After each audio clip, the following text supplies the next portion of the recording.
I want you to put your hands together. There goes to the neighborhood.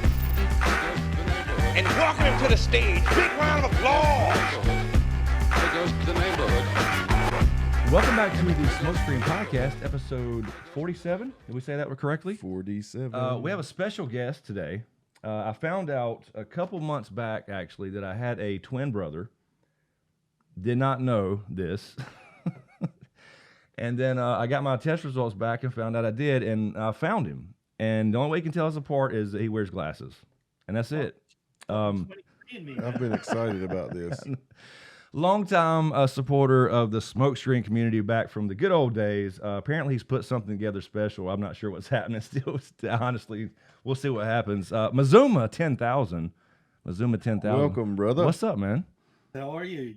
Thank you for having me on here, Chris and James.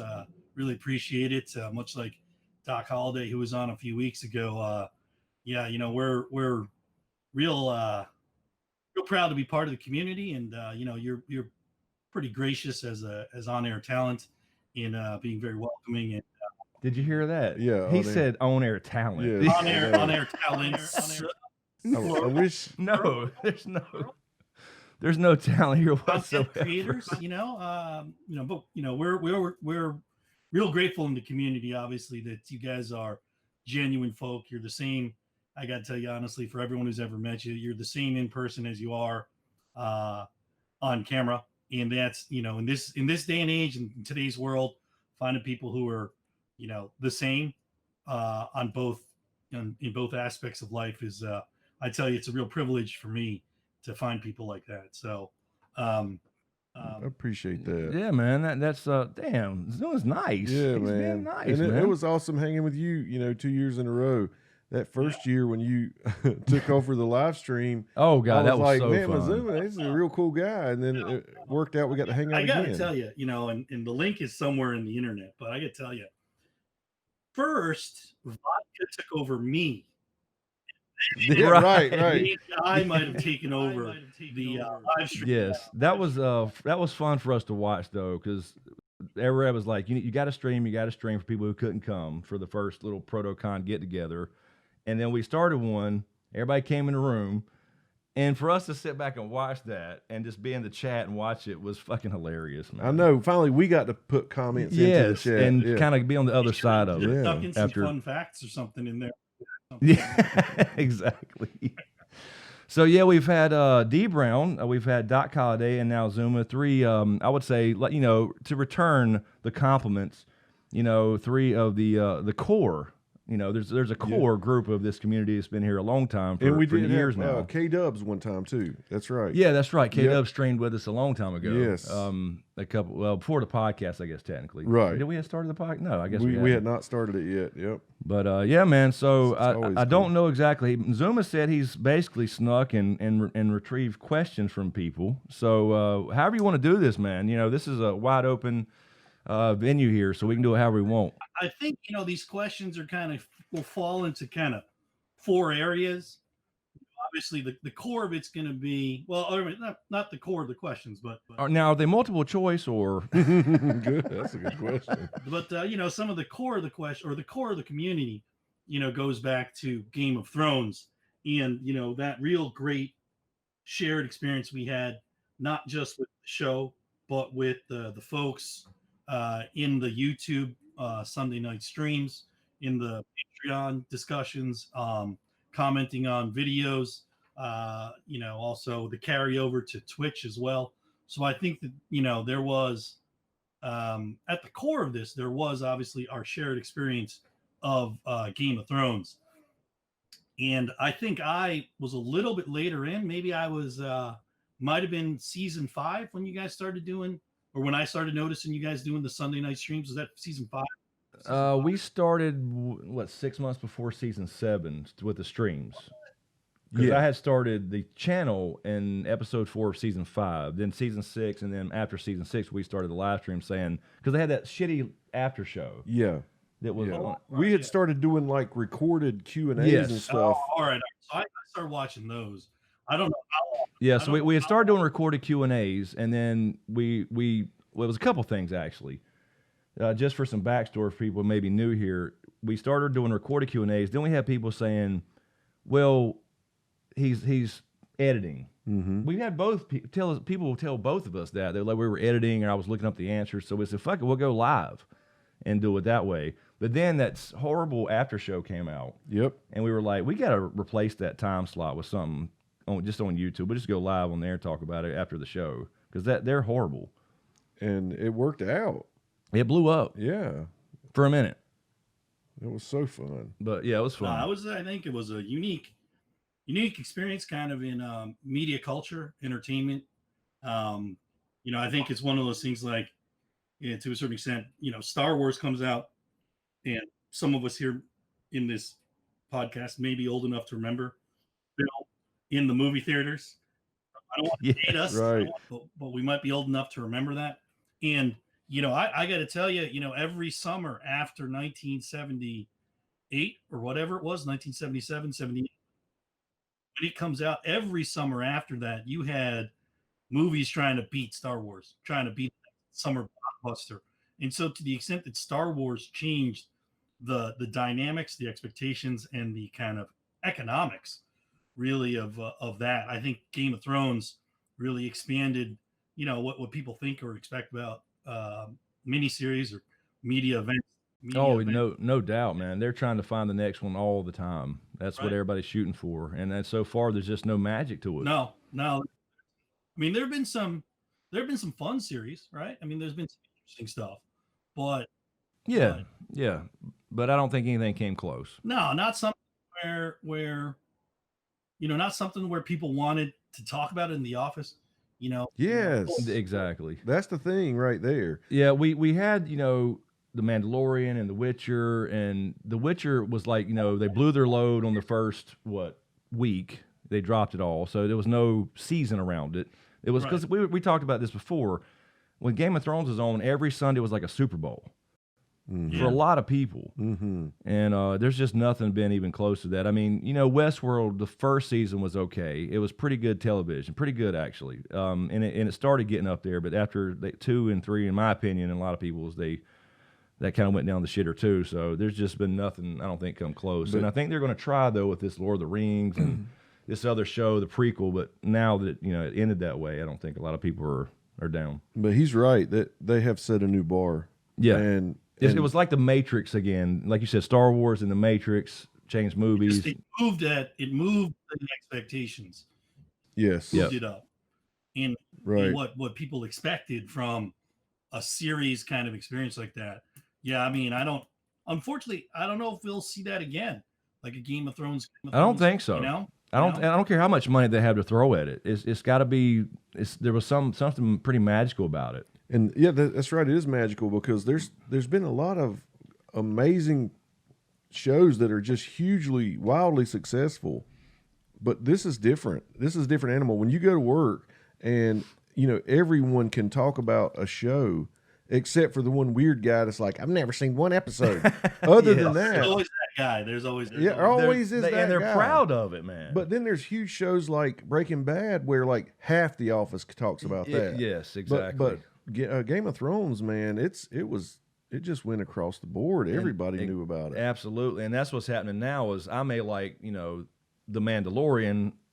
Well, the other people like The Witcher because they don't like sci-fi or laser swords or whatever. So everything's split right now, and it's been that way since. Well, I think also, if you think about, kind of where Game of Thrones sat, right? So you had a great Showtime series, historical series, The Tudors. So you got that medieval, Renaissance, right. That whole castles and dresses and damsels and lords and knights and stuff like that. The politics, the intrigue, and the kind of romance there, that draws a very specific type of person. But then you draw a whole nother subset of the population that wants to see people fighting each other with swords. That's right. Right. I'm not going to go on gender kind of roles or interests here, but I'm just saying you get people who are there for the interest, for the romance, the politicking, and the drama, and then you get other folks who are there for the war and the blood and the sex. So think when you talk about that, it's a much, you can't do that with the Mandalorian, because there are going to be people who are saying, I see space shit, I'm not fucking interested, you know? Yeah, some people, it's just like you said, they automatically turn off. Exactly. They shut down. It's even though the story is a story, it's just the furniture in the room they don't like, and I get it. I get it. No, for sure. And the things, a lot of the things you've been talking about, like Lord of the Rings upcoming, Dune upcoming, The Witcher, and you know, most of Game of Thrones was solid, well written, thought out source material, right? You know, you've got books that are there that are exhaustive, that have so much detail that the showrunners get to pick and choose what they want to do. And you know, spoilers, when they started running out of source material, I really feel like 80 to 90% of fandom feels like that's when the whole thing went off the rails. And Yeah. I agree. We've mentioned No that doubt. before. Yeah, it's like as soon as the source material ran out, boom. Yeah, after season 5, and some argue that, you know, part of season 5 or half of it are in the whole thing. So you got people who hate 8, right? And then you have people, another group hates 7 and 8. Then some people go back as far as like 4.5. You know, it depends on how heavy they are into the books. But yeah, I'll share a comment from longtime friend of the community, Mother of Dragon.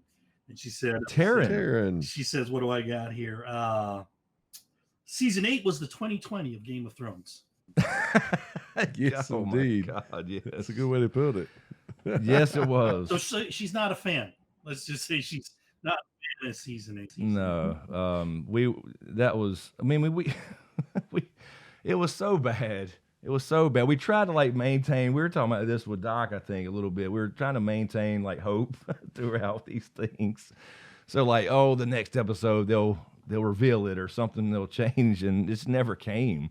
It just kept going worse. Oh God, no, you know, I rewatched some of the after shows for season 8, episode 1, 2, and it just kind of was breezing through them, mainly because I wanted to just refresh some of the, you know, the names of people who are in the community that probably we haven't seen or heard from, or maybe thought about in a while. But yeah, I mean, like, you know, after the episode 1, it's like, you know, people are like, I'm gonna be a little honest, I was not amazed by that, right?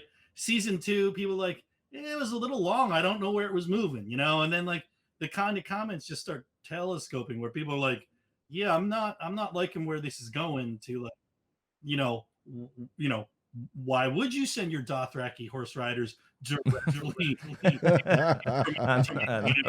And then, wait, I thought all the Dothraki were killed in the Battle of the Night King, and yet now there's like another 100,000.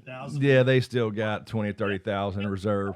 But but for us it was a little different in the sense of, we talked about this before, we had to set up everything right for these live streams, and so it was always so much pressure, because we were trying to watch it and enjoy it and take notes to talk about it on the stream and do our little review, and then before we got into Q&A type of stuff.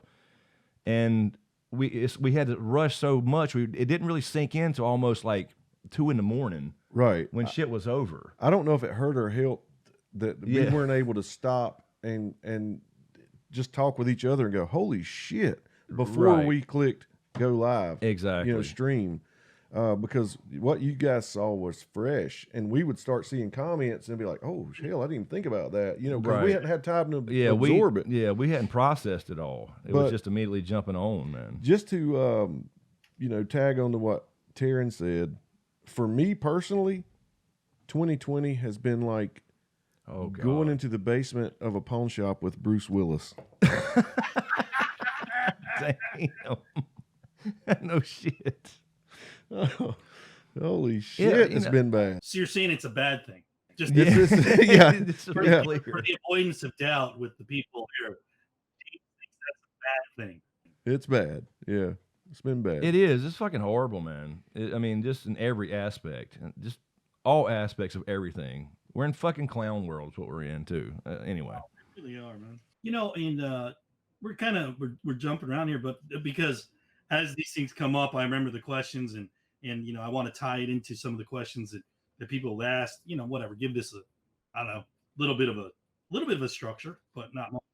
But you know, on this whole thing of COVID 2020, and just, a lot of people across a lot of different geographic places, occupations, vocations, what have you, just being put out this whole year. I mean, Steph Snow, another longtime viewer, mod on the channel, all that fun stuff.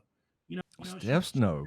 She was kind of saying like, look, this is, if we could have had some season 5 after show stream chats, but had that in 2020, you might have been so shitty about 2020. Yeah, that is true. That is true. Because we said that a lot too. It was so much fun with all the the Russian and all that stuff we were just talking about. It was therapy for us too. Yeah, it was. And that's what made it suck even worse. Not just that it ended badly, but it's just that it ended. Period. Yes, exactly. We've done a few streams here, since season 8, but it's not. I mean, it's still fun, but it wasn't the same when you had that thing to rally around. Is I guess what I'm saying. Yeah, she brings up a good point. Yes. Had that been this year, that would have brought some joy into people. Yeah, especially with everybody being locked in their fucking houses and all that kind of stuff too. Kind of shit, you didn't think about back in those days. And I'm saying those days like it was fucking 30 years ago. I mean, literally back in olden time. And something else I didn't think about is Steph Snow needs to get a hat because her initials would be on it. Oh yeah. Oh, that's right. Get a SmokeScreen hat. Or Steph Snow, her moniker. Yeah, her moniker. Yes, exactly. There you go. Mm-hmm. Yes. YouTube moniker. Well, we have the only couple hats in existence. Doc ended up rescuing us with some more. We've got some merchandise questions later on from Big Cat. Oh, Lord, we don't have any merchandise. But I think also again, Steph Snow and Mother Dragon, Taryn and Steph, they both kind of commented at one point. I think D Brown said the same thing. I think for a lot of us, we miss the Sunday streams almost as much as we miss that experience of seeing each new episode of Game of Thrones before it started sucking donkey dick. We were just talking about it before we got on with the call with you. Actually, that's weird. Yeah, we were, and I streamed 2 weeks ago or last Sunday. It's not the same. It's not the same when James ain't there, and then it ain't the same without the show there. But it still could be done. But it's just you try to think of it from a topical thing, right? I mean, it would just be a free for all, which is fine. There's nothing wrong with that either. Yeah, but that's something we need to think about doing. Especially, think about what we just talked about in the last 10 minutes. Yeah. Okay, how much better would it have been in 2020 if we had that? Well, we don't have Game of Thrones, but we do have the ability to stream. That's right. At least give it a freaking honest, try to see if, we could bring some joy out the last couple months of this year. I don't know. I think I'd be down. We could do it. We need to talk about that. I think that's good because it's another common theme for a lot of the people and a lot of the questions that we got. And I think that, some people, everyone's had a rough go of it this year. There's no one I think that got out of this without feeling down or in the dumps or kind of sad or whatever you want to call it. And, right. I think, longtime viewers, again, myself and the kind of the roll call of people here I've gotten questions from, we're sometimes we're concerned that you guys may be getting down. And so I think that comes through too. You've got a very empathetic community here. And, Steph Snow saying, hey, where's James? Is he doing all right? Chris, are you all right? You sound a little down. Are you okay? Stuff like that. I think that a lot of these people we just genuinely worry about each other. And, you're kind of you're our kind of visual presence on the interwebs. And I think that, people just want to know that everyone else is okay, I think. Yeah, no, yeah. I know what you're saying. Right. Man, this could get me emotional. But that's cool. I like hearing that. And I've had a rough run, and I always told you guys back in the day back in those days I thought I was having a rough time. Right. You know what I mean? Yeah. Now that I really, really am, right. I'm like, damn. So let me go back to that. So yeah, I could use some of that again, because we like Chris said earlier, we always said it was therapy for us. Anything else was just a bonus. It was great. Yeah, there was so many times when we were like, kind of in the background, like, damn, we not that we didn't want to, but just feeling like, oh, we got to stream, we got to get all this shit going on and set up, we got to sit down and turn the lights on and watch the show and take notes and that kind of thing. And sometimes you just didn't feel like doing it, but every single time was like, after, you settled in after the first, 15, 20 minutes, or maybe not even that, and we go take a break or after the stream was over. That's what I was going to say. So glad we fucking streamed. During first break, we would always look at each other and say, man, I needed that. Yes. Man, I feel so much better already. It was more of the getting, the hassle around it. But then once it started, like I said, therapy for us. But I don't know, like James said, I mean, I've had my mind buried in this book now. Like, I've been working on it for 2 years, but really since I moved, I really, really got into it hardcore. But it's the same thing for me. I've had rough spots. I've had some good things happen this year. I got to move finally and all that kind of stuff. And we've got this studio we're working on visually and all that stuff as well. But it's, to watch this whole thing crash and burn, because the Game of Thrones ended and all that kind of stuff has been rough, and now I'm trying to figure out what I'm going to do, what my path is, all that kind of stuff. So, yeah, it's definitely a thing. Yeah, if I'll be honest, probably the last 3 or 4 days, that's been this recurring theme when I daydream or whatever, is it's time, James, what are you going to do? I'm ready to make a good push towards something new in my life. So yeah, man, I don't know. I'm sorry. I know I sound down. I wish you could feel how I feel inside. I feel really good. This is bringing up some good memories, but yeah. So I'm optimistic, and I think we got something to think about here. Yeah, no doubt. Well, I think, the message that really comes across that I observed was that, look, man, we'd like to be there with you for that journey, at least as it is kind of, through YouTube, through streams, whatever it ends up being. I think that, we're all interested in just in general, getting the fuck out of 2020 and right. Getting everybody out of this goddamn, Yeah, I've seen the joke, man, that on the 31st it's going to flip to like 1260 instead of fucking, or some shit like that. But no, I mean, yeah, I get it, man, and I feel the same way. Actually, it's just, I don't know, it's just been weird. It's been weird trying to find a new, because I'm sure it came across in my one-off videos after season 8, through various ones. There was some things I was really pretty excited about, like The Witcher and stuff, but I'm sure it came through in a lot of videos, and I didn't do a lot because I felt like, you could probably see I was not the same in the sense of feeling good about everything, whatever. When you see everything kind of burning around you, it makes you, it affects you. So I'm sure that came through on at least some one-off videos. Well, I think people were concerned. Well, it feels good to have that's cool, man. That's cool that this whole thing ended up being a big Mazuma ruse to where he snuck around and got questioned. Exactly. But no, I mean, that's cool, though. That's cool that people were thinking about it. Things for people to look up in Urban Dictionary. I did want to kind of mention, like, so clearly a lot of this stuff is Game of Thrones, and it was all about Game of Thrones. Watching new shows, the fun theorizing we had, the fun theorizing we had, the fun we had going through your videos, Dragon Raised by Wolves series, a lot of that stuff, the R plus L equals J, all the fun stuff that really got everyone digging around.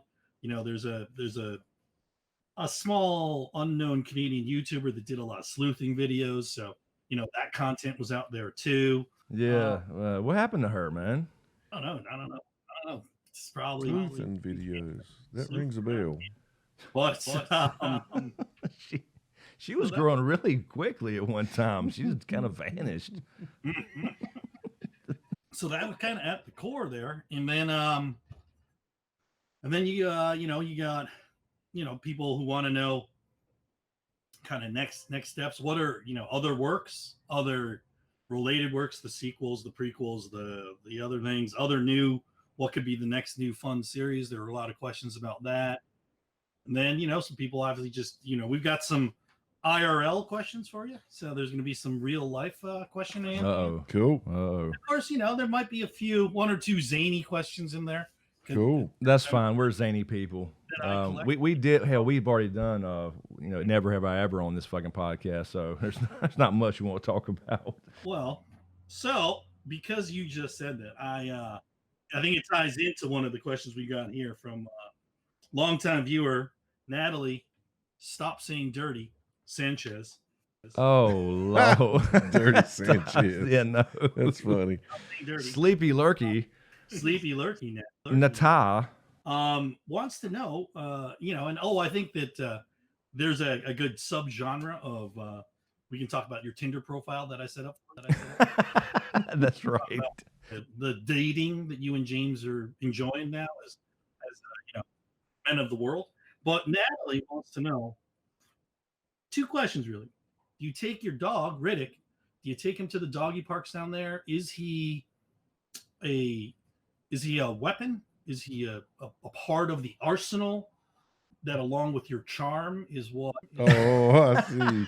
I see. To kind of confuse and kind of enchant the women of the. That was the idea, actually. To this day, it hasn't worked, but that was the idea. No, he does go everywhere with me. Yeah, we go. We go to some parks but that's mostly geocaching. But yeah, he goes with me everywhere I go. And that was the idea. There's been times I pulled up and his head's out the window, and there's a nice looking lady walking by, and Riddick's supposed to get their attention, but he don't talk to people, man. He's a good dog. He is, man. And honestly, that is an angle. I mean, oh yeah, that is an angle. That works. If you want an icebreaker, that's right. Just take a dog with you. Let him off the leash, and I'm so sorry. But no, yeah, he could be a weapon. He could be. He could be. I think maybe in that instance, he might be too large. I think the chick magnet dogs might be. Are they usually smaller? I don't know. I don't know. Is he fluffy enough? I don't know. He's pretty damn gorgeous. Is he as cute as perhaps if you had a pet chinchilla? Right. Right, in a cage. Yeah. Here, pet my chinchilla. I keep looking at him, but maybe he's a little less approachable. But if they could just see him in action, if Chris was out there throwing the ball, you really do need to go to some dog parks now. Oh, yeah. I'm not going to let this die now. Now that I'm hearing this, yeah, I think that's a good idea.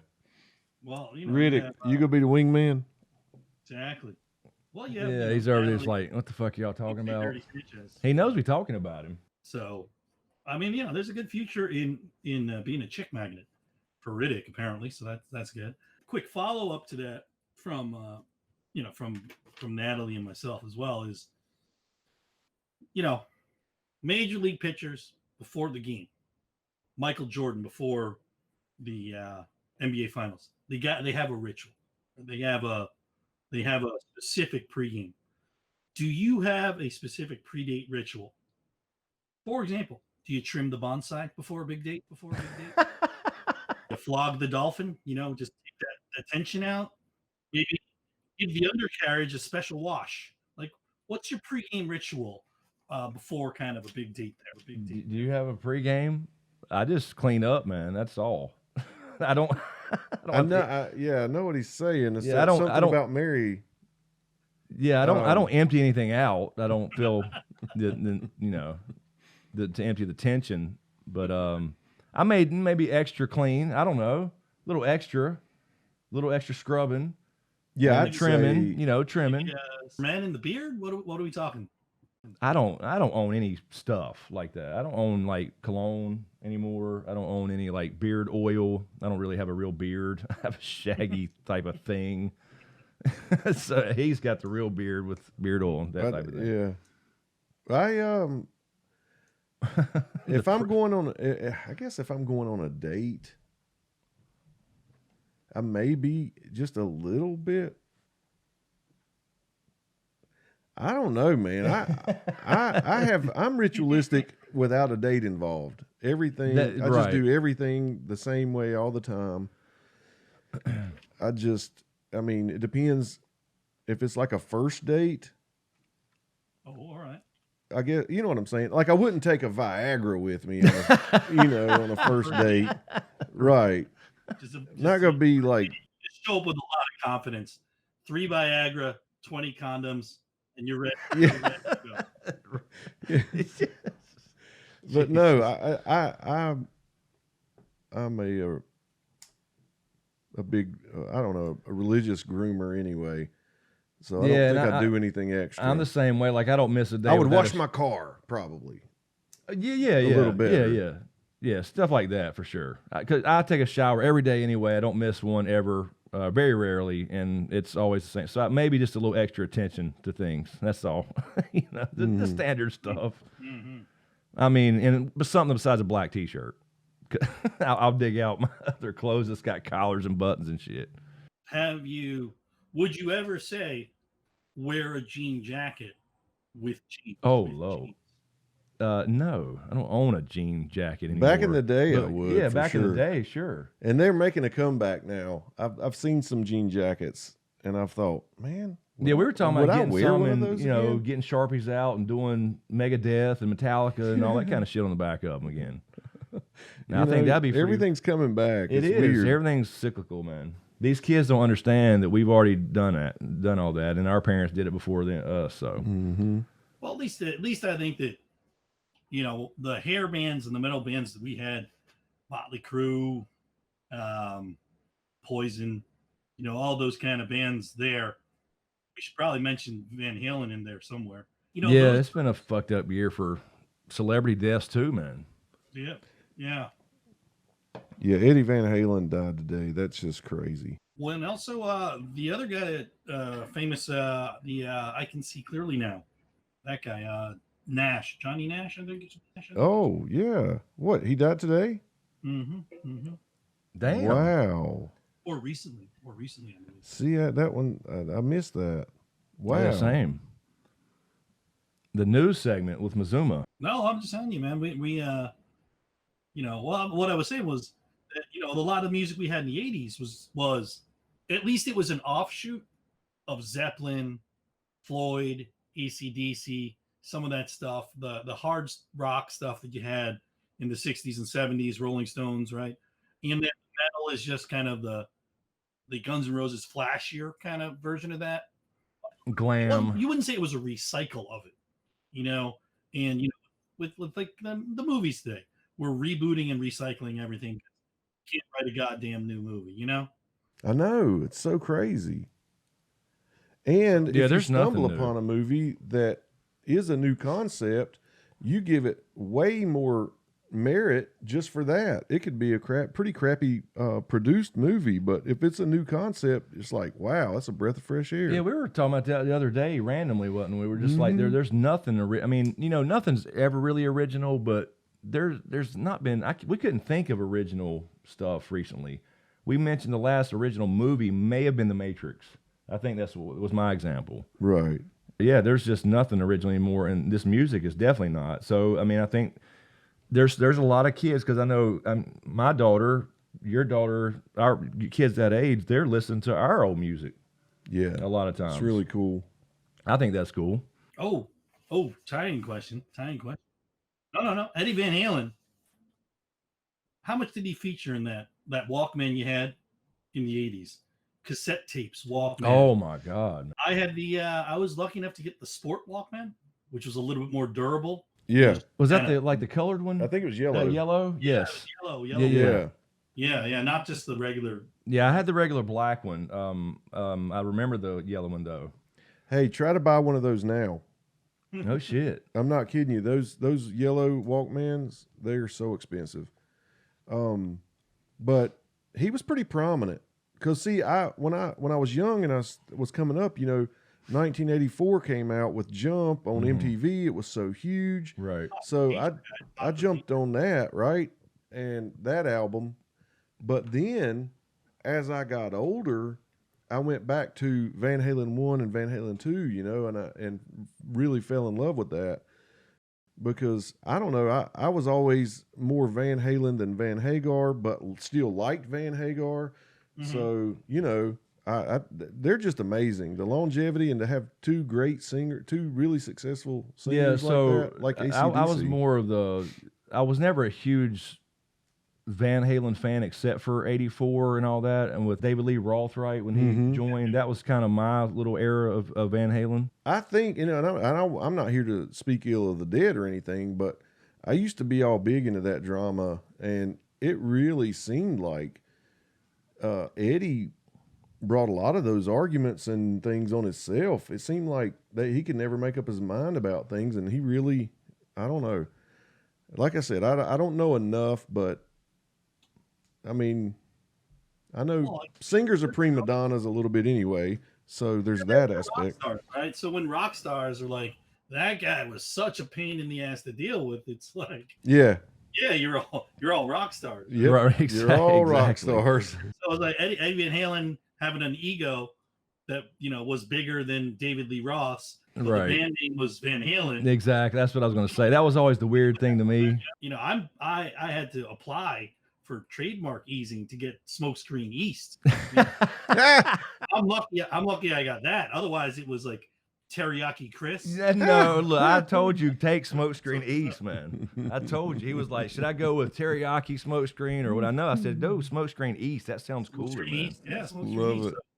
I mean, like, I can't be out there trying to take the SmokeScreen name. I mean, I'm SmokeScreen East. Yeah, we just slap a little E on the side of the logo and you're good. That's cool. Yeah, so SSE. Yeah, that's right. I love it.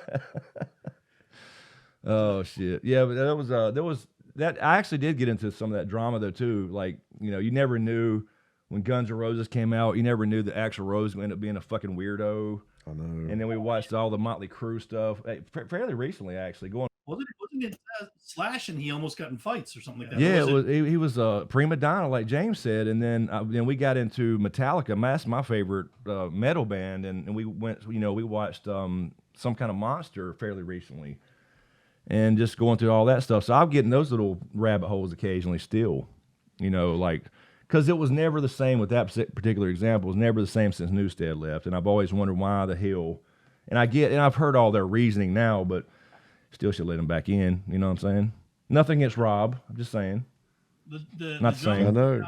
Was Lars Ulrich, right? Yeah, he's a drummer. Yep. Okay. So I'll just tell you a little story because I feel like you guys tell so many stories. I'll just give you a little quick 30-second story just because it's a fun one. But, back in the late '90s, the Yankees were winning a lot of the baseball. And, one of the postseason games, I walked into a bar and it was David Wells, one of the starting pitchers, Lars Ulrich, drummer Metallica, and Sean Penn, sitting there. The three of them just sitting there next to each other, not in like one of these fancy downtown clubs, just in a regular bar, and were the three of them, and it was the three of them just sitting there. What I would like to know is what are those guys talking about? Like what kind of fun, crazy conversations do they have? I mean, I feel like if some people heard the kind of pre-show where James was, inquiring about sex toys and where do you store them? Like where's the fleshlight? Fleshlight's in the dresser. The fleshlight's in the drawer where it should be. Where would you? We were just making sure, you want to make sure you didn't have anything showing. Getting the real doll. It's just to the left out of frame right there. She did not want to go. She was angry with me. I can totally see David Wells hanging with them though. I'll be honest with you. He was a rock star. Hard drinking, rock and roll stuff. David Wells. At least from his public persona, wasn't one of those. I'm gonna go get 20 bottles of champagne and go sit in the club and right. dance the night away. He seemed more like a guy who was just gonna drink some beers, listen to some rock and roll. Yeah, and then go through a perfect game. Exactly. That's cool, dude. Did you approach them? Yeah, that's what I was gonna say. you actually, I do have a slightly bizarre story because it's me. So similar bar because also David Wells, roughly lived in Manhattan in my vague neighborhood, and if you're not looking for again like these champagne type clubs, you've got normal bars, sports bars, Irish pubs, etc. Right? But so I think this is he comes up from Baltimore. He's acquired in the off season, or he's a free agent signing in the off season. Comes up from Baltimore, and so that's maybe 97 or 98. I don't know if it was 97 or 98, whether he was there the year that they lost to Cleveland or he came in right there for that magical 98 season. But anyway, so I see him in the bar. I've got a pitcher or two or beer in me. And at the same time, the Yankees had this guy, this Japanese guy, who's a big signing, Hideki Irabu.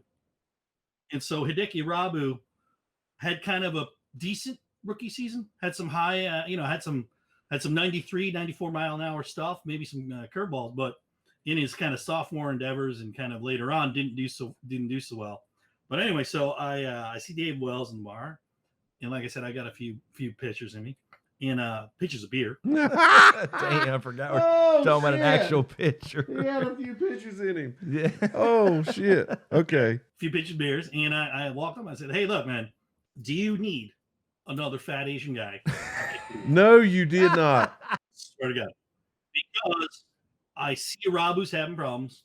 I've been coaching my sister's little league team, and I strike the shit out of him all the time. Oh my God. I bet he loved that. Fuck dude. them kids. he was a little bit unsure what to say. His actual response was, "Well, you got to talk to George. You got to talk to George." Damn. That's great. So that being, obviously George Steinbrenner, owner of the Yankees.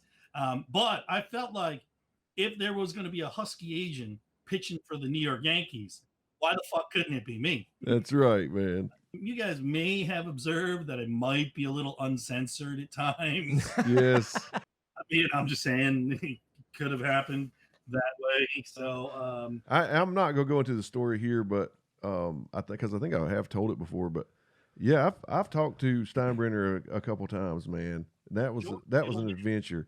He was such a cool guy, man. And honestly, I used to work down at the Plant City Strawberry Festival in Florida, and George would come over there and put on a vest and pick up trash just like anybody else. We're over down in St. Pete's or somewhere over near St. Pete's. Yeah, because I went to Legends Field down there, maybe the second year it was open, and that's where I met George twice and talked to him twice. But then I was working Steinbrenner? George Steinbrenner, Okay. and but then I saw him at the Strawberry Festival, like picking up trash. He would go down through there just like anybody else, pick up the trash and then take it to. They had the centralized trash bins all throughout the midways, and he would just take it and throw it in there, and people would approach him. He was so approachable. He had nobody with him. It was really cool. He was a cool guy. He got a lot of flack, but I thought he was a really cool guy. Well, I mean, I think that, we've never heard that story. I mean, I don't know who you've told that story. You never told me that story. About meeting Steinbrenner and getting thrown out of Legends Field because I was drunk.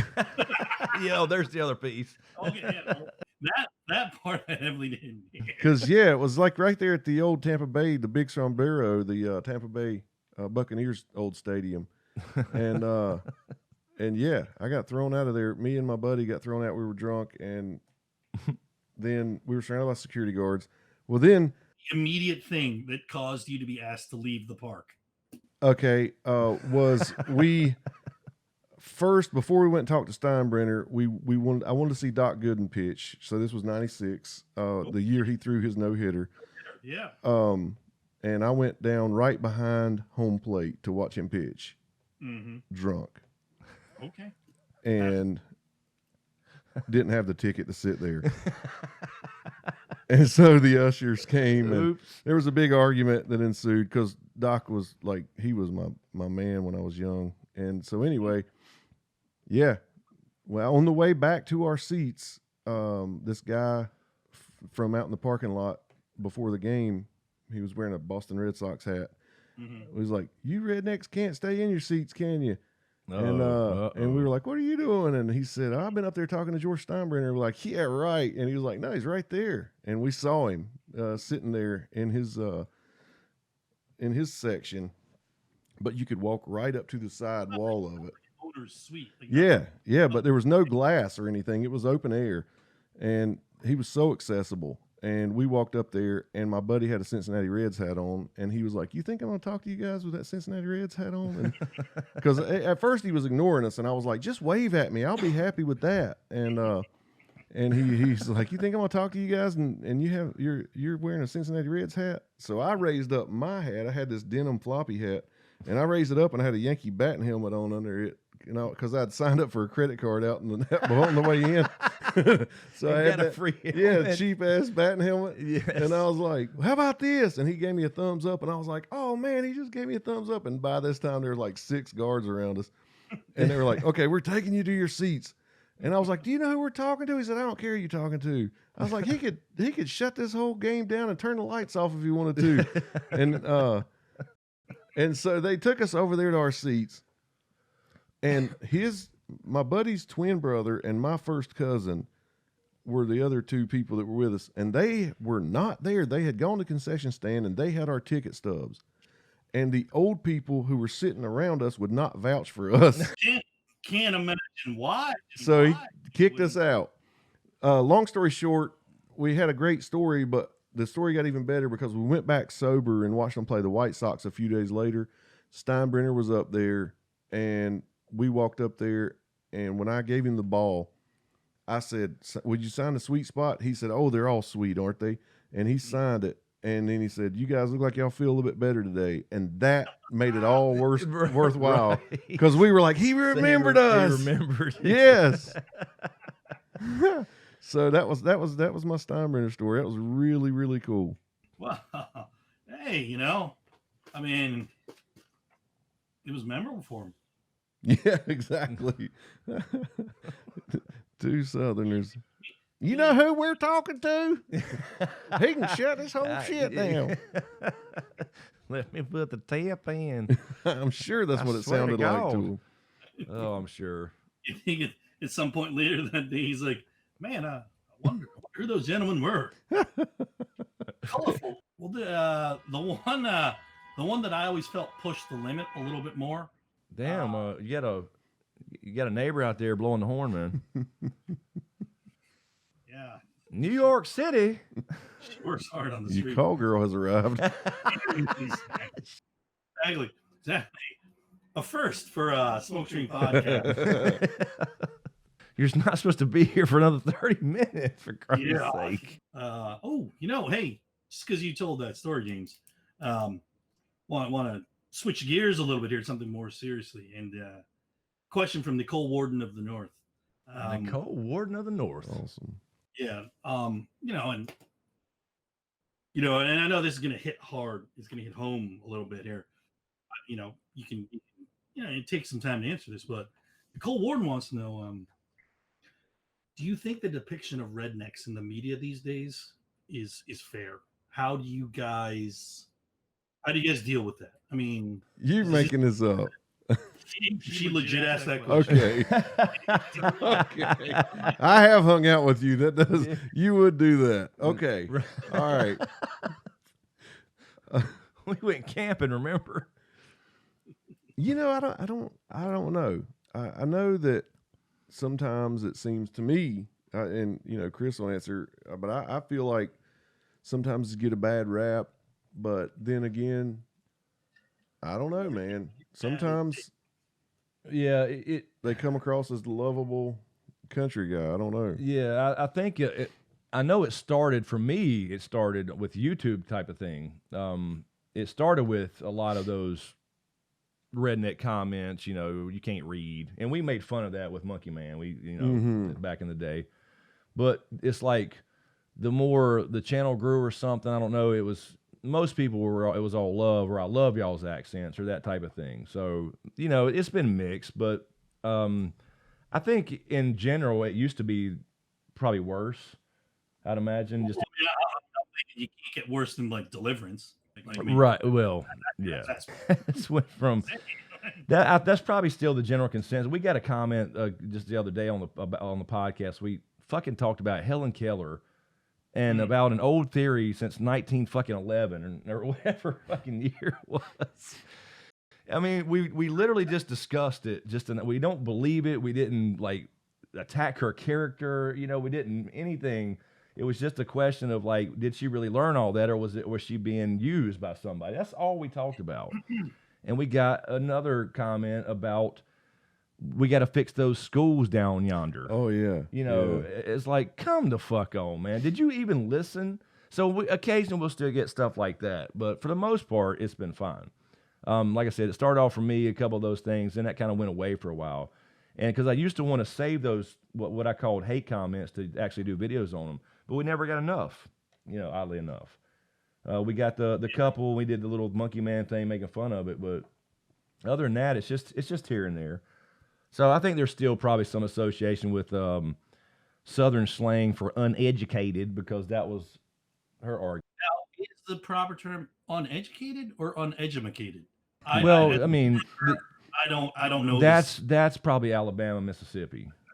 Yeah, there. You know, the further you go down, the more twang and reshaping of words. But you know, it's like somebody had a good point. All words are made up. So, what was that? Nothing. Well, you know, honestly, like if you just think about country music, yeah, all right, I'm not a big fan, you know. I me like neither. I like to listen to like old Hank Jr. and stuff like that. Only when I'm in a certain mood, and I haven't in a long time. David Allan Coe type, that kind of outlaw type country, Johnny Cash and all that stuff. I used to like that kind of stuff, but let's say Garth Brooks, he crosses over and becomes as big, popular as you can get, right? Right? But to me, still, I would say that just because, you know, he's country, that he can't be viewed through the same lens as any other comparable singer. I think people would think, yeah, he sings good and he's entertaining, but he's probably a dummy. You know what I mean? I don't know. Yeah. And it's just, you know, I wasn't prepared for the question, but I'm just thinking out loud. Because you said in media, do I think they're depicted a certain way? I get a feeling. Yeah, I mean, there's definitely still, because I mean, you've seen that in a lot of movies and shows. You got the redneck. I mean, hell, they make fun of them and stuff like Joe Dirt, for Christ's sake. But there's some still stigma, but it's not like it used to be, I wouldn't imagine. But you know, we still get those occasional things like that. That made us mad, not because it was it was just the way it was. It was from somebody up north who has been around a long time, actually. A Yankee. No, yes, but it wasn't about being a Yankee. It was about somebody who's been around a long time and used to be a part of this community. Oh. And all of a sudden, yeah. It was like a condescending, you know, basically saying y'all are uneducated from the South. Yeah. And that was weird. I almost commented on there that this is the worst comment I've ever read from an actual long-time listener. Exactly. Yeah. But I didn't. And a little fired up there. Huh? But I'll tell you this. I'll tell you, and I'll get off the country music. I'll tell you why I don't really like it.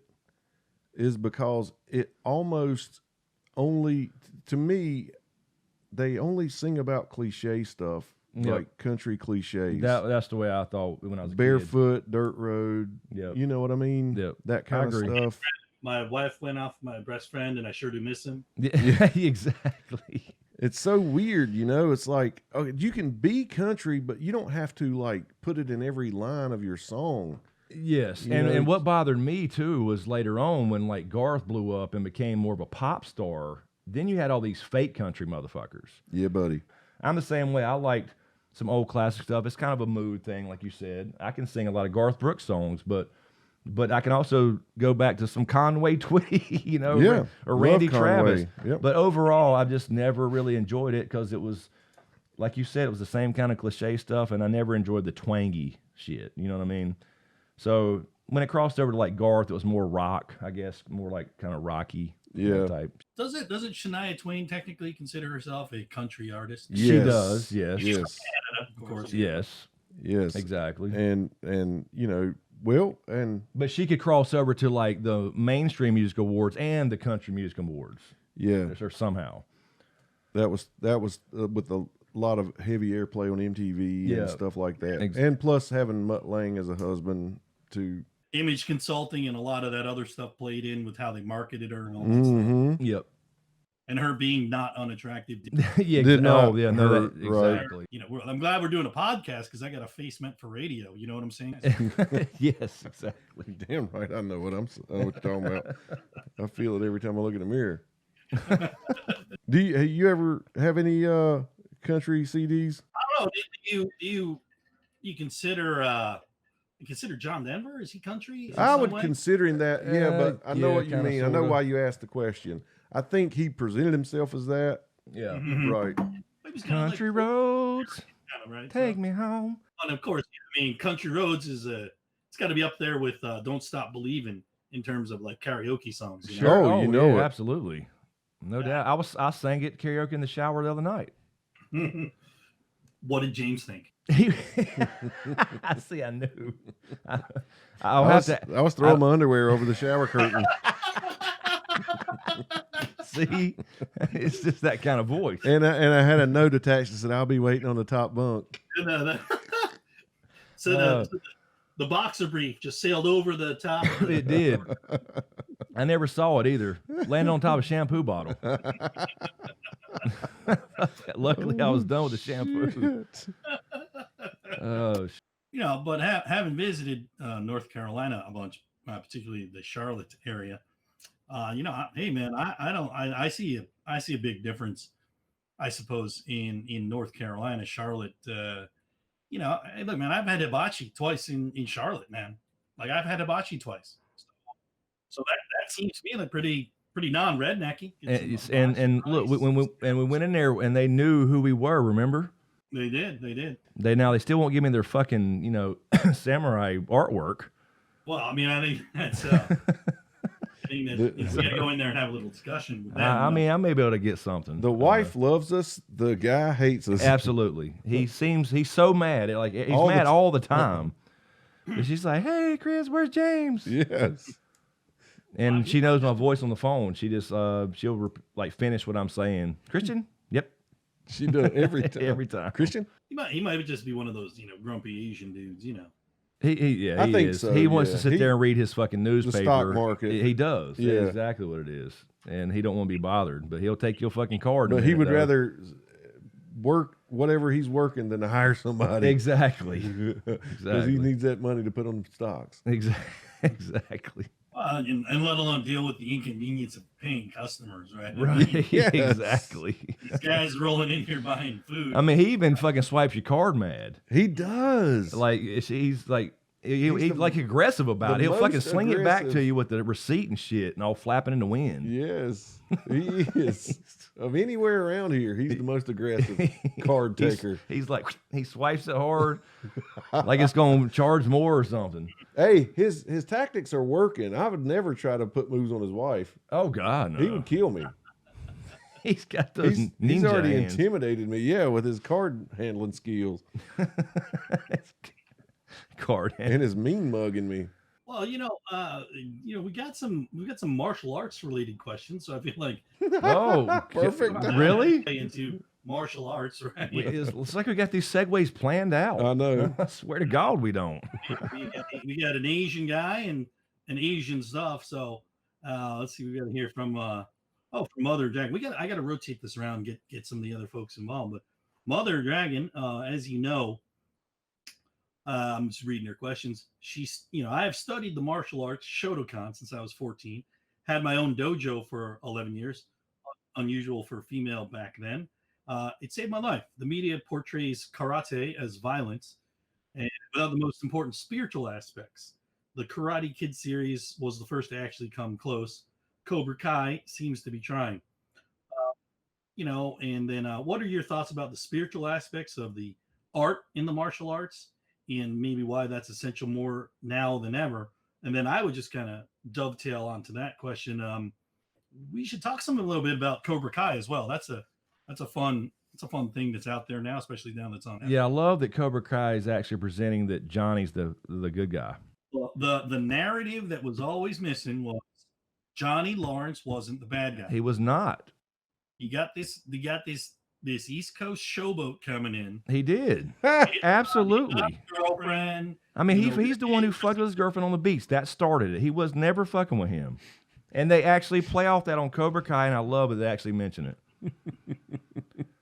Yeah, right. Doesn't he? He's got a line like, you started hitting on my Exactly. Yeah, he says that. He says that. Absolutely. They're playing off that, and it's absolutely true. I believe it.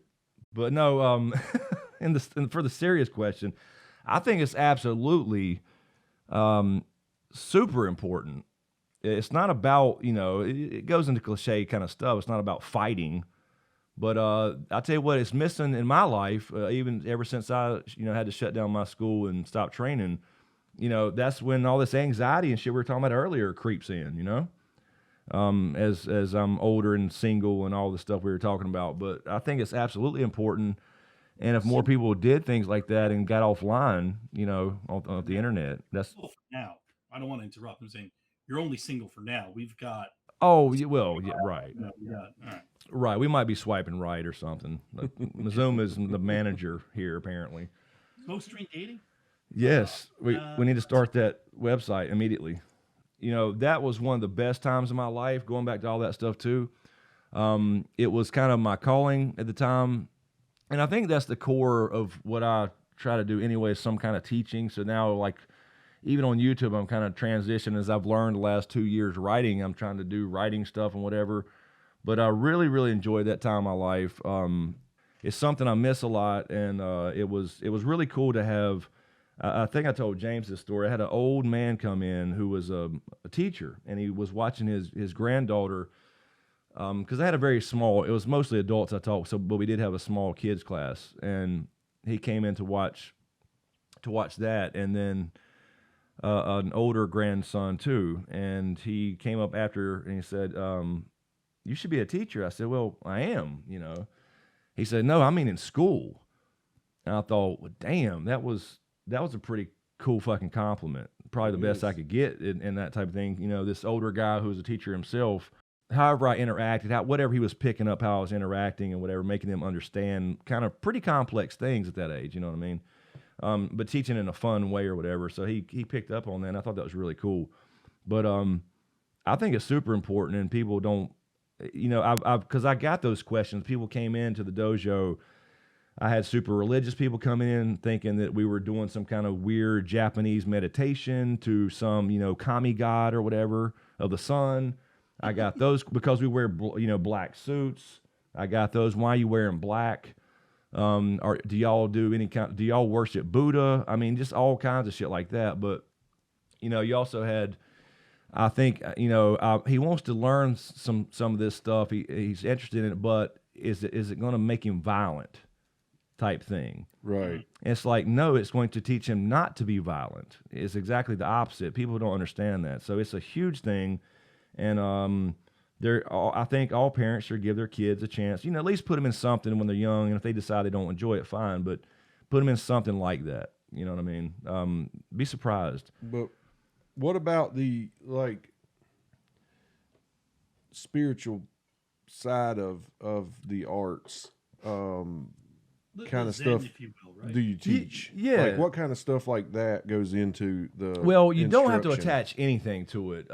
In my case, being the Japanese stuff, with it has its roots in Shintoism, right? So you have roots there that you can kind of touch on, and it depends on the individual. Is If that you're, mostly you tell them to kind of study that on their own outside of class, or was yeah, that yeah, part you of wouldn't, the class? you would never unless you had for example, my teacher had a separate thing called the Blue Lotus Assembly, and that was it was not martial arts. It was all Shintoism type of stuff, that type of thing, meditation. Yeah. It was a completely separate thing, but you can integrate that, and that's where some of the actual physical things and some of the not only techniques but some of the mental aspects of martial arts, or at least specifically the Japanese martial arts, came from anyway. Just those kind of origins of Shintoism. So Yeah.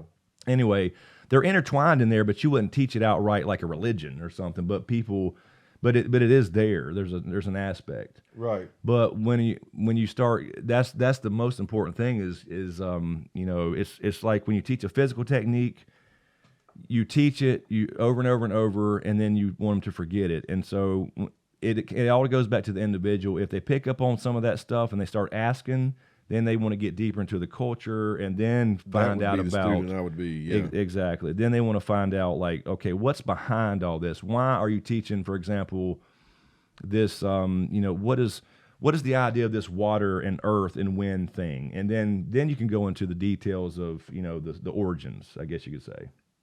So it's really cool, man. So you can take it and use it for what you want, essentially. You can use it for purely exercise, purely physical, for self-protection, all that kind of stuff, or you can get completely deep into it and go to its roots. You know what I mean?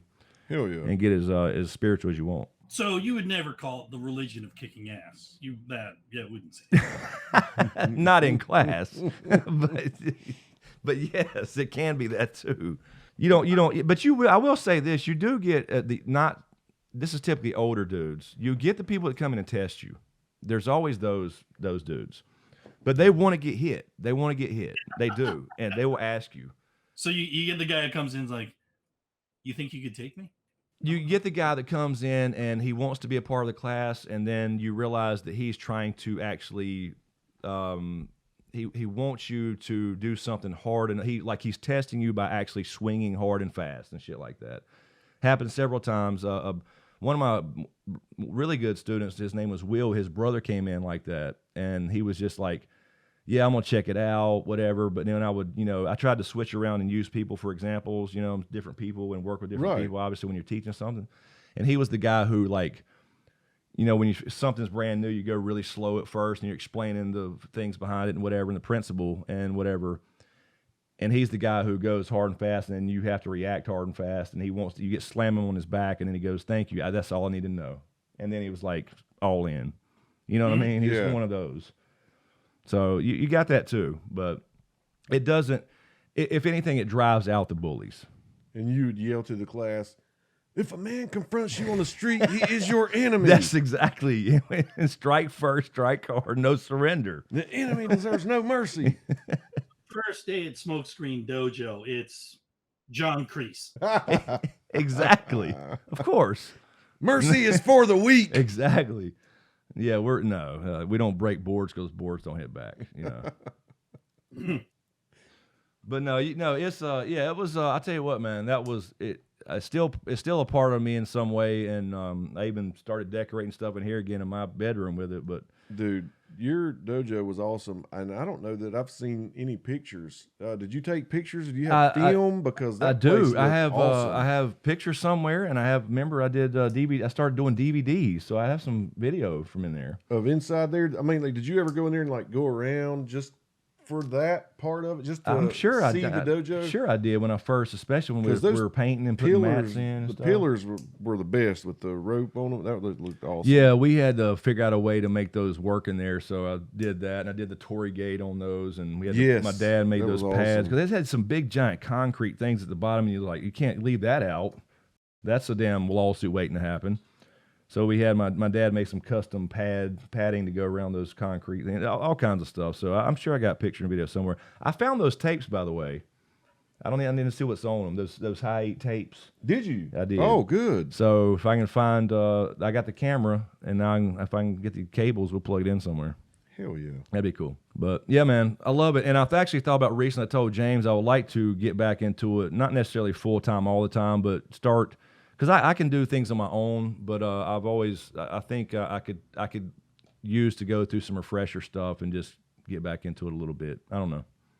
I may. Get rid of all the furniture in your house, just the tatami mats, and you just kneeling and meditating everywhere. Maybe. I got a mat in there from Japan. Well, that was the other thing for kids, back in the olden days, right? I mean, we had video games, but you had to play sports. You had to do some sort of martial arts. Yeah. You were kind of expected to exercise. Absolutely, you really were. Absolutely, yeah. It was. They didn't want you in the fucking house until they called your name or the street lights or whatever the rule was. Where in your neighborhood, Yeah. That's what made rainy days so cool, is to spend those days, in the house doing something like that. Video games and whatnot, or do the video games at night. Because even though you got, the NES came out, or after the Atari and all that stuff, and you got a little older, you still you were excited about it, but you still went out and got on your bike or whatever. You still went outside. Mm-hmm. Mm-hmm. And yeah, man, I drove from. I started training with what I could, reading and videotapes and stuff like that, until '95 when the first dojo opened in North Carolina. And I drove for 2 hours, 2 to 3 times a week till 2008. And then that was when I had to close the school, when the economy crashed. Was that before or after you learned, you had an identical twin brother, and before you also genetically realized you were 3% Asian? That was all before, so it explains a lot. It does. It really does, man. It's just always there. It was always there. There was something I just didn't understand the calling, you know. It was, yeah. So yeah, it's in my blood, literally. I thought that was cool. Oh yeah, I mean, and not only that, it's not like, it's not like the cartoons we had. We had Voltron, great, but there wasn't a lot of like anime, Japanimation, whatever they got, the Inuyasha, Dragon Ball Z, blah this, blah that. I mean, I had Tom and Jerry. Exactly. Well, and I loved it. Still do. As far as Japanese animation, we did have like Speed Racer and G-Force and stuff like that. Yeah.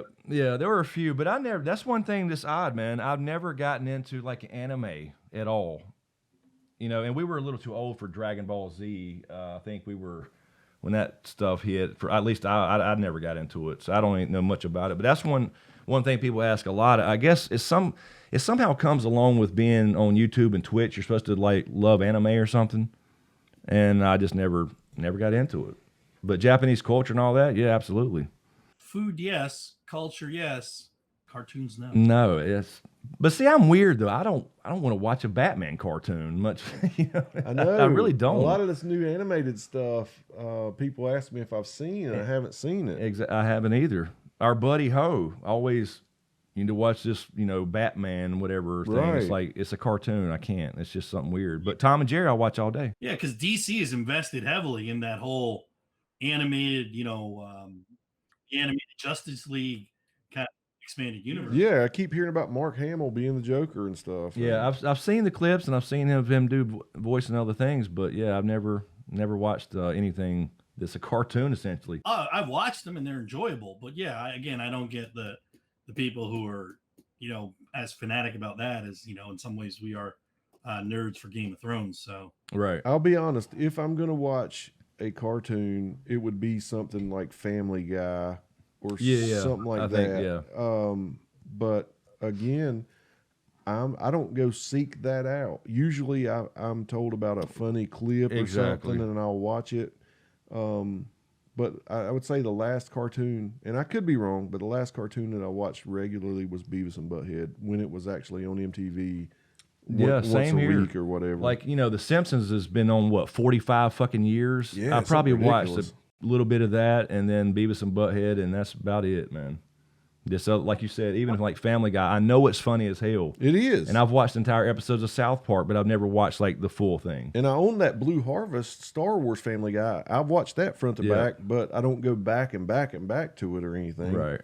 But it is funny. That Blue Harvest is so funny. So fun trivia. Do you know where The Simpsons started out? Yeah, what's her name? Tracy Ullman? Tracy Ullman. Sure. Oh, They were like those little 15-second clips between skits. I remember telling somebody that before that watched The Simpsons. I was like, "You realize where this started?" They didn't. I don't know how many people knew that. How many billions of dollars have they made off of that? Yeah, tons. Insane. You were a voice actor for that, thinking, I got this little cartoon thing I'm gonna do. Yeah, right. Kid who skateboards and says cowabunga. Yes, exactly. And you'd always see somebody with a Bart Simpson shirt in the beginning, like Bart says cowabunga or something like that. Right. And there would be bootleg Bart Simpson shirts and stuff. I think we sold them at the video store I worked at. Y'all saw bootleg Bart Simpson shirts. Yeah, that was huge for a while, man. It was really big. It blew up. In indirect violation of licensing and copyright. We don't condone that kind of thing here. It was like Napster, right? It was like Napster back in the day. Yes. Download it really was. Exactly. Think about it. Napster. Oh, Napster. We watched. Dude, I loved Napster. I mean, I was all in when it came to it was Napster. cool as shit. The concept was cool. It really was. I was addicted. I mean, I couldn't wait to get home from work to download more and burn more CDs. Yeah, exactly. Honestly, it was the free music, but it was some aspect for me. I was getting into tech stuff then. It was the aspect of the torrent, pulling from all these different places. I love that, but it was free fucking music. I'm sure somewhere I still have songs from whatever call it 2000 or something that I probably did download off of Napster or LimeWire. Yeah, LimeWire was another. Yeah, exactly. BearShare or whatever. Yeah. But I hated it when I would get a file. I'd see a file. It'd be like, just for instance, like pour some sugar on me, and it would have Poison as the artist or something. I hated it when they were mislabeled because I know that messed a lot of people up. I remember though, a lot of people would say, well, if I like it, I'll go buy and I did do that. I know people that did that. Yeah, I never gave up on buying music. No, I didn't either. Yeah, it made me sometimes go buy the thing because in those days you still want the physical thing to read the the insert and whatever. Yeah, read the lyrics. That was the only way to read the lyrics. Yep. Mm-hmm. Exactly. I still have a lot of CDs, and the only cases I kept were all like the Tupac collection. But God, I had a billion tapes and CDs. Rewind. The coolest thing ever invention was when it would rewind and stop between a song. That was like, oh my God. Check this out, man. I can hit rewind. It'll fucking stop. It knows when I only had one car like that, dude. I love that stereo. No, I was just saying like that feature where it could the audio sensor. Yes. Know what the gap in the song was, and you just press search. Oh, yes. I don't like this song. That was so that cool. was high-end technology, boy, at kidding. the time. We're going to be flying cars. Flying cars are around the corner. Yeah, exactly. They were always supposed to be. I know, and honestly, I say this probably every time we record, but kids have no idea. They have no idea. Like how exciting that was. We thought by 2020, I mean, hell, you think about it. We were talking about that the other night with something we were watching. Something was going to be set in like 2024. Oh, no, it was 1997. That's right, yeah. Escape from New York was set that's right. in Escape 1997. from New York. We were talking about that old classic. And we're here we are in 2020. Where's the flying cars and shit? Because we all saw Back to the Future. Yeah, man, the hoverboards. Yeah. Man. DeLorean. Exactly. Now they got the real shoes, but hoverboards, you have to stay on some kind of pad because of superconductor or whatever. Anyway. All those movies that talked about the future. Blade Runner. Yeah, exactly. Wrong. Again, 2015 is gonna be crazy. Yes. Exactly. You're gonna be living on the moon by 2015. Yeah, moon bubbles. That was the thing. But now it's 2020, we're all stuck in our little bubbles at home. Because we can't leave. That's right. During that hard lockdown phase, I think there was a 72-hour span I didn't open my front door. So I didn't even go outside for 72 hours. Yes, that's crazy, man.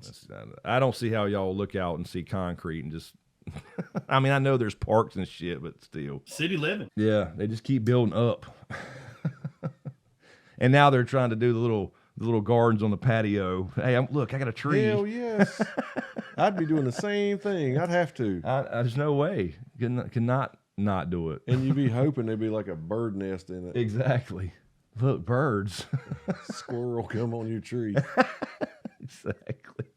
Yeah, we got mice and cockroaches. I mean, they got wildlife. Down there. Yeah.